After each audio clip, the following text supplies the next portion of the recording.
नई बढ़ोतरी के ठीक 3 दिन पहले शुक्रवार को ही केंद्र सरकार ने देश भर में पेट्रोल और डीजल के दोनों की कीमतों में 3-3 रुपए से ज्यादा का इजाफा किया था प्रति लीटर की दर से। उस बढ़ोतरी के बाद दिल्ली में पेट्रोल की कीमत 94 रुपए 77 पैसे से बढ़कर के 97 रुपए 77 पैसे हो गई थी और डीजल 87 रुपए 67 पैसे से बढ़कर 90 रुपए 67 पैसे हो गया था। अब एक बार फिर से दाम बढ़ जाने के बाद परेशानी बढ़ रही है। हर खासवाम इससे प्रभावित हो रहा है। उधर दूध के दाम बढ़ गए, पेट्रोल डीजल पर दाम बढ़ेंगे तो और भी चीज़ों पर इसका असर पड़ेगा। गैस के दाम भी बढ़ाए गए थे, सीएनजी पर भी 2 रुपये बढ़ा दिए गए थे। वो भी चूँकि सिटी एरिया में ज़्यादातर लोग सीएनजी के वाहनों का भी इस्तेमाल करते हैं, लेकिन पेट्रोल और डीजल के दाम बढ़ने की वजह से ट्रांसपोर्टेशन पर भी इसका साफ साफ असर देखने को मिल रहा है। और राजधानी दिल्ली में पेट्रोल 87 पैसे और महंगा हो गया है। अब 98 रुपये 64 पैसे प्रति लीटर की दर से ये बिक रहा है। दिल्ली में डीजल 91 पैसे महंगा होकर के अब 91 रुपये 58 पैसे प्रति लीटर की दर तक पहुंच गया है। राजधानी दिल्ली का उदाहरण मैं इसलिए दे रहा हूं क्योंकि जो सबसे पहले दाम प्रभावी होते हैं वो दिल्ली में सूचना मिलते ही, और उसी के अनुसार ज़्यादातर जो देश के अलग अलग राज्य हैं उसमें कीमतों का अंदाज़ा भी इस बात से लगा सकते हैं। राजधानी दिल्ली के अलावा देश के अन्य प्रमुख महानगरों में भी पेट्रोल और डीजल के दामों में उछाल आया है। मायानगरी मुंबई की बात करें तो पेट्रोल की कीमत में 91 रुपये जब बढ़ाए गए तो 107 रुपये 59 पैसे प्रति लीटर की दर से यहाँ पर दाम हो गया। तो डीजल 94 पैसे महंगा हुआ है तो 94 रुपये 8 पैसे प्रति लीटर अब ये मिल रहा है। कोलकाता में पेट्रोल के दाम सबसे ज़्यादा 96 पैसे बढ़े हैं और यहाँ 109 रुपये 70 पैसे प्रति लीटर की दर से मिल रहा है। डीजल 94 पैसे बढ़ा तो 96 रुपये 7 पैसे इसका दाम प्रति लीटर के हिसाब से हो गया। चेन्नई की बात करें तो यहाँ पेट्रोल 82 पैसे महंगा होकर के 104 रुपये 49 पैसे और डीजल 86 पैसे महंगा होकर के 96 रुपये 11 पैसे प्रति लीटर की दर से अब महंगा हो गया है। पेट्रोल और डीजल के दाम में इस तरह लगातार बढ़ोतरी के चलते जो लोग जब सवाल करते हैं कि ऐसा क्यों हो रहा है, ये दाम क्यों बढ़ रहे हैं, पेट्रोल और डीजल के दाम बढ़ेंगे तो आम लोगों को परेशानी का सामना करना पड़ेगा। दरअसल कारण ये बताया जा रहा है कि पश्चिम एशिया के देशों में चल रहा संघर्ष, युद्ध के कारण दुनिया भर में जो ऊर्जा का एक बहुत बड़ा संकट खड़ा हो गया, ये उसी संकट का परिणाम है। क्योंकि हम ज़्यादातर जो अपना तेल है वो बाहरी देशों से ही खरीदते हैं।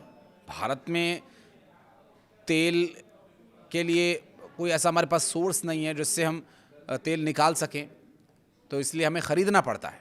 और क्रूड ऑयल जो हम ख़रीदते हैं, ऐसा नहीं है कि पेट्रोल ख़रीद लिया, डीजल ख़रीद लिया, हम क्रूड ऑयल ख़रीदते हैं और उसे रिफ़ाइन किया जाता है भारत में लाकर ही।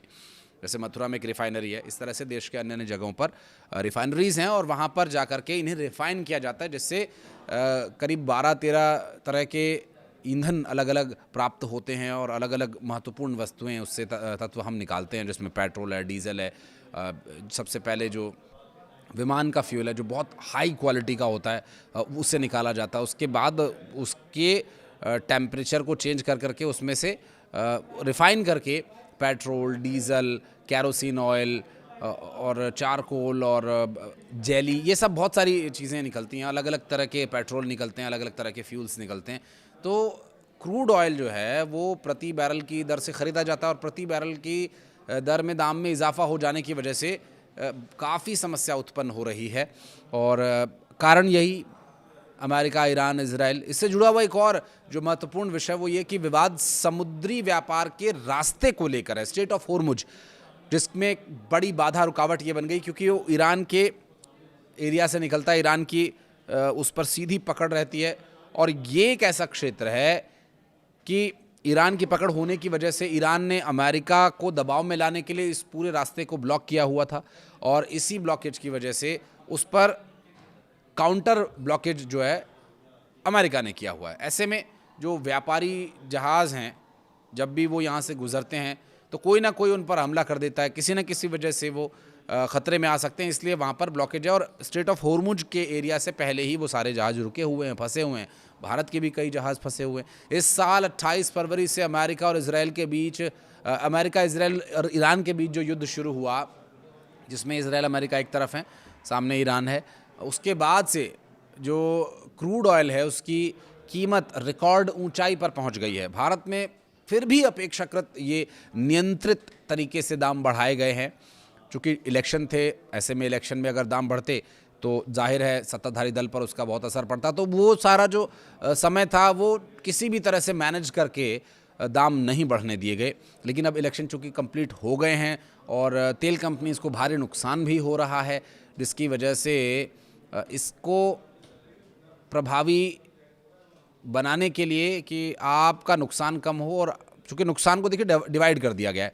थोड़ा नुकसान आम जनता का होगा क्योंकि तेल महंगा होगा तो उनको थोड़े अतिरिक्त रुपए खर्च करने होंगे, और फिर थोड़ा नुकसान कंपनी जो अब तक सहती आई थी अब उस नुकसान की भरपाई करने के इरादे से, क्योंकि कच्चे तेल की कीमत लगातार बढ़ रही है। ऐसे में जो कच्चे तेल की कीमत है उसका जिक्र करना भी बहुत ज़रूरी है। $100 प्रति बैरल के आसपास ये घूम रही है। जो कभी 60, 70 और $80 प्रति बैरल हुआ करती थी वो अब $100 प्रति बैरल की लगभग हो गई है, और मतलब 9,000 रुपये के 9 साढ़े 9,000 रुपये के आसपास का एक बैरल पड़ रहा है।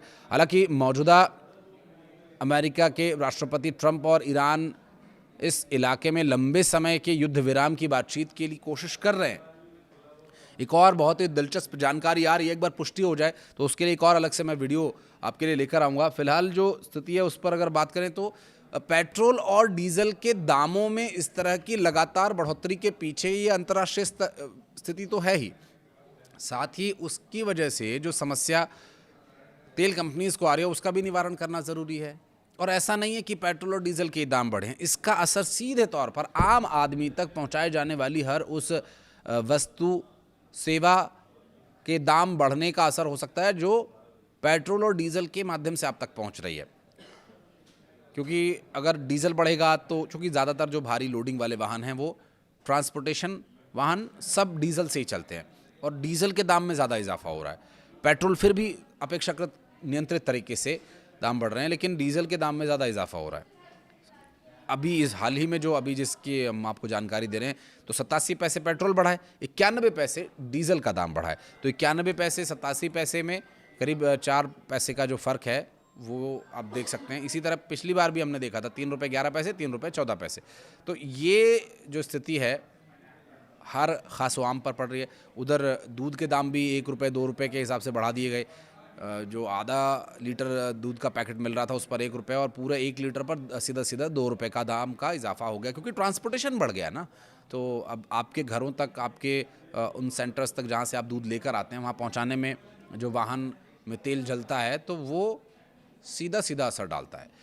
इस वक्त पश्चिमी एशिया के देशों में चल रहे संघर्ष और युद्ध के चलते दुनिया भर में ऊर्जा का एक बहुत बड़ा संकट खड़ा हो गया है। इस संकट का निवारण भी हो रहा है। अभी सूत्रों के हवाले से कुछ जानकारी सामने आ रही है, उस पर भी एक मैं वीडियो आपके लिए लेकर आऊँगा। लेकिन इस विवाद की वजह से समुद्री व्यापार मार्ग जो है काफ़ी महत्वपूर्ण रुकावट यहाँ पर जो उसको हटाना ज़रूरी है।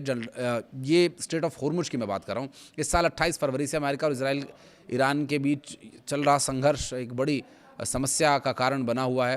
हालांकि कोशिश ये हो रही है कि किसी तरह से इस युद्ध को रोका जाए, और कुछ लेकिन सवाल ये है कि जब सब कुछ सामान्य होगा, तेल की आपूर्ति बहाल होगी, ठीक तरीके से तेल मिलेगा, तो क्या इसके दाम घटाए भी जाएंगे?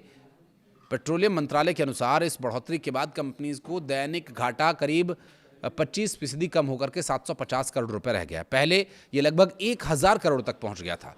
पेट्रोलियम एवं प्राकृतिक गैसेस मंत्रालय के संयुक्त सचिव सुजाता शर्मा के मुताबिक तेल कंपनीज को घाटे की भरपाई के लिए किसी राहत पैकेज या सब्सिडी पर विचार नहीं किया जा रहा है। ईरान युद्ध के कारण कच्चे तेल की कीमतों में तेजी से उछाल आया, और इसके बावजूद सरकारी कंपनीज 15 मई तक पेट्रोल और डीजल को पुराने दामों पर ही बेचती रहीं, और इस स्थिति में कुछ समय तक भारतीयों को राहत तो मिली, लेकिन ये राहत ज़्यादा लंबी नहीं थी। आगे आने वाले वक्त में राहत मिलेगी या नहीं मिलेगी ये देखना महत्वपूर्ण होगा। इस पर एक और डिटेल्ड वीडियो मैं आपके लिए लेकर आऊँगा। इस वीडियो को यहाँ तक देखने के लिए बहुत धन्यवाद। कुछ कहना चाहें तो कमेंट सेक्शन में बताइएगा।